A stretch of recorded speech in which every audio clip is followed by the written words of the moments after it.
Big boss Kannada season 12 ಆರಂಭಕ್ಕೂ ಮುನ್ನ ಇತರೆ ಭಾಷೆಗಳಲ್ಲಿ ಶೋ ಆರಂಭವಾಗಲಿದೆ. ಈಗಾಗಲೇ ಹಿಂದಿ, ಮಲಯಾಳಂ ಮತ್ತು ತೆಲುಗು ಬಿಗ್ ಬಾಸ್ನ ಪ್ರೋಮೋ ಕೂಡ ಔಟ್ ಆಗಿದೆ. ಆಗಸ್ಟ್ 3ರಿಂದ ಮೋಹನ್ ಲಾಲ್ ನೇತೃತ್ವದಲ್ಲಿ ಬಿಗ್ ಬಾಸ್ ಮಲಯಾಳಂ ಶುರುವಾಗಲಿದೆ. ಇದೀಗ ಸಲ್ಮಾನ್ ಖಾನ್ ನಡೆಸಿಕೊಡುವ ಹಿಂದಿ ಬಿಗ್ ಬಾಸ್ನ ಆರಂಭದ ದಿನಾಂಕ ಕೂಡ ಔಟ್ ಆಗಿದೆ. ಸಣ್ಣದೊಂದು ಪ್ರೋಮೋ ಝಲಕ್ ಮೂಲಕ ವಾಹಿನಿ ಬಿಗ್ ಬಾಸ್ ಹಿಂದಿ ಶುರುವಾಗುವ ಡೇಟ್ ಅನ್ನ ಅನೌನ್ಸ್ ಮಾಡಿದೆ. ಬಿಗ್ ಬಾಸ್ 19ರ ತಯಾರಕರು ಇದುವರೆಗಿನ ಅತಿ ಉದ್ದದ ಸೀಸನ್ ಮಾಡಲಿದ್ದಾರೆ ಅಂತ ಈಗಾಗಲೇ ವರದಿಯಾಗಿದೆ. ಈ ಬಾರಿ ಈ ಕಾರ್ಯಕ್ರಮ 5 ತಿಂಗಳುಗಳ ಕಾಲ ನಡೆಯಲಿದೆ. ಆಗಸ್ಟ್ 24ರಂದು ಅದ್ದೂರಿಯಾಗಿ ಹಿಂದಿ ಬಿಗ್ ಬಾಸ್ ಹೊಸ ಸೀಸನ್ ಶುರುವಾಗಲಿದೆ. ಈ ಹಿಂದೆ ಆಗಸ್ಟ್ ಅಂತ್ಯದಲ್ಲಿ ಗ್ರ್ಯಾಂಡ್ ಓಪನಿಂಗ್ ನಡೆಯಲಿದೆ ಅಂತ ಹೇಳಲಾಗಿತ್ತು. ಆದ್ರೆ ಈಗ ಅಧಿಕೃತವಾಗಿ ವಾಹಿನಿ ಪ್ರೋಮೋ ಬಿಡುಗಡೆ ಮಾಡೋದ್ರ ಮೂಲಕ ಖಚಿತತೆ ನೀಡಿದೆ.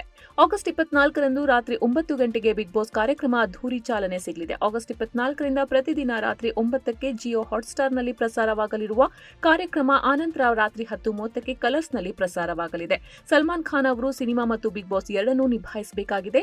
5 ತಿಂಗಳು ಬಿಗ್ ಬಾಸ್ ನಡೆದ್ರೆ ಎಲ್ಲಾ ವಾರ ಅವರೇ ನಿರೂಪಣೆ ಮಾಡೋದು ಕಷ್ಟ. ಸಿನಿಮಾ ಶೂಟಿಂಗ್ ಇದ್ದಾಗ ಬೇರೆ ನಟರು ಬಿಗ್ ಬಾಸ್ ನಡೆಸಿಕೊಡಬೇಕಾಗಬಹುದು.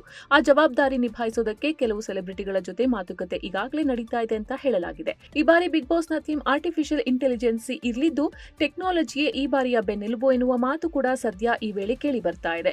ಅಂತೆಯೇ ತಯಾರಕರು ಈ ಸೀಸನ್ ಅನ್ನು ಡಿಜಿಟಲ್ಗೆ ಹೆಚ್ಚು ಒತ್ತು ನೀಡಿದ್ದಾರೆ. ಇದರರ್ಥ ಕಾರ್ಯಕ್ರಮವು ಟಿವಿ ಮತ್ತು ಓಟಿಟಿಯಲ್ಲಿ ಏಕಕಾಲದಲ್ಲಿ ಪ್ರಸಾರವಾಗಲಿದೆ. ಆದಾಗ್ಯೂ ಹೊಸ ಕಂತುಗಳು ಮೊದಲು ಓಟಿಟಿ ಪ್ಲಾಟ್ಫಾರ್ಮ್ ಜಿಯೋ ಹಾಟ್ಸ್ಟಾರ್ನಲ್ಲಿ ಬರುತ್ತೆ. 1.5 ಗಂಟೆಗಳ ನಂತರ ಅದೇ ಕಂತು ಕಲರ್ಸ್ ಟಿವಿಯಲ್ಲಿ ಕಾಣಿಸಿಕೊಳ್ಳುತ್ತೆ.